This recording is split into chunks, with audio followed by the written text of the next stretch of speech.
Hey guys, welcome to today's video on Travis picking. You just heard an extract from The Boxer, which is one of the many songs that uses Travis picking as its kind of fundamental sound. So in today's video we're going to cover the standard Travis pick as well as some variations you can do on Travis pick to make it a bit more interesting. You may have heard some of them in the little exit at the start. Okay, so the first step when you're Travis picking is to identify the root of the chord you're playing. So if we're playing a C major chord, the root is on the 5th string, it's a C. I'm just going to keep a C major in the left hand, and the right hand is going to look like this. Our thumb is going to be oscillating back and forth between the 5th and 4th string evenly on 1 and 2 and 3 and 4 and then our first and second fingers.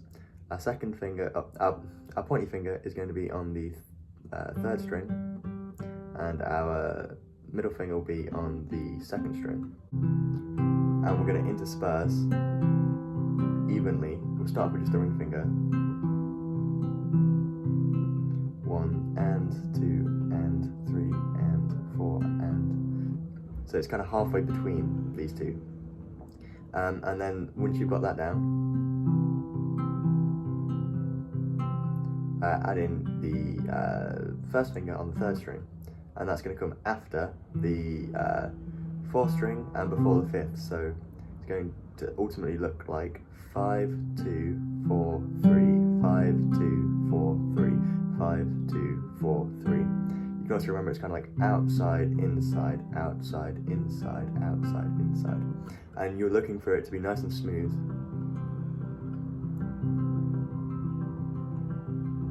And to be able to play it quickly,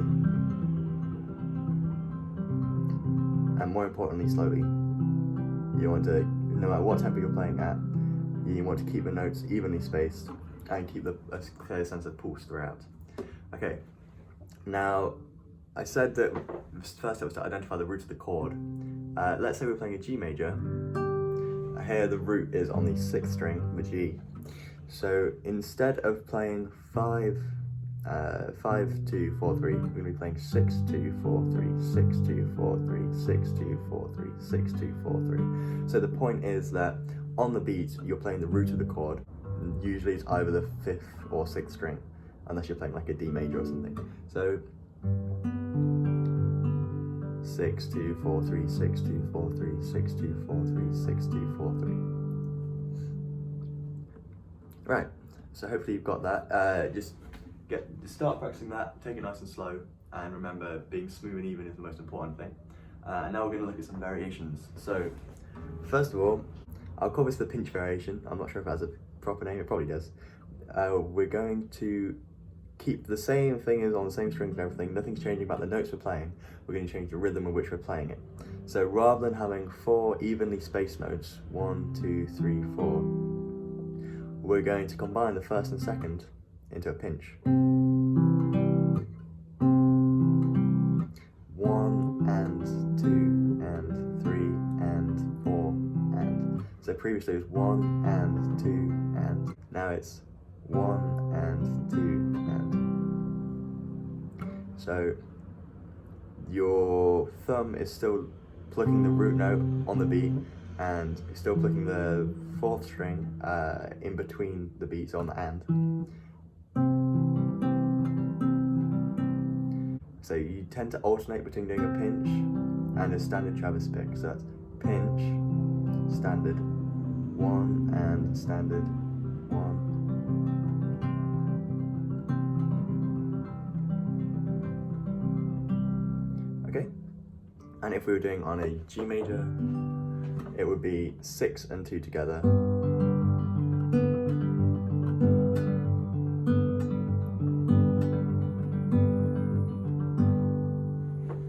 Great. So now we will do another variation. This is a Travis pick with an alternating bass. So in our left hand we're going to play a C major chord but over G.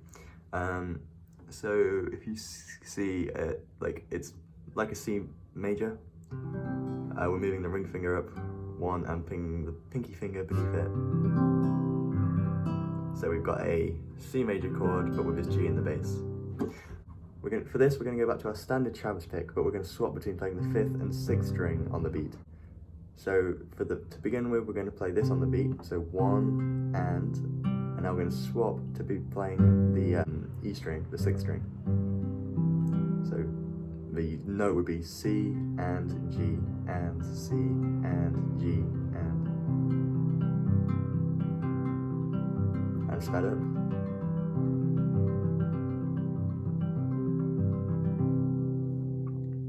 Okay, so far we've only been using the top 5 strings.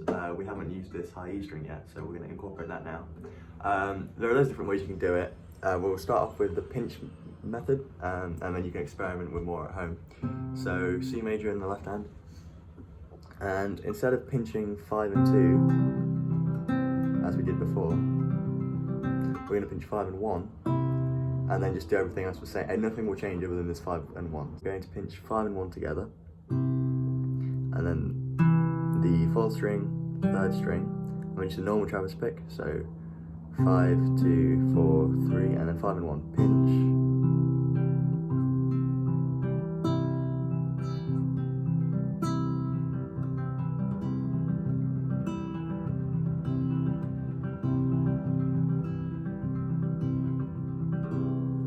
Okay, so just practice with that, experiment. I mean, you can also, if you want to incorporate the top string, you don't have to play that rhythm. So that's swapping out the 2nd string for the 1st string, or you can swap out, you do it every time. So the key really is just starting off slow and building up the speed. I'd recommend playing to a metronome just to make sure that everything's nice and uniform. And if you try and speed up and start to make mistakes, just take your tempo back down, iron it out. If you learn bad habits, then they're going to get stuck in your playing when you speed up, and they're really hard to shake later. So just keep an eye on that, and yeah, make sure everything is nice and flowing and smooth. When you're playing, I just recommend using a variety of these methods. If you just do this the whole time, over whatever chord is written, then it's going to get quite boring, especially if you're on the chord for a while. So if you take, say, the Boxer, when Paul Simon's playing it live, rather than sticking on this C over G, we're on here for like a few bars, rather than just doing an alternating Travis pick the whole time, he's going to throw in some strums, some like a bit of a high E string, and it's just going to keep you more interested.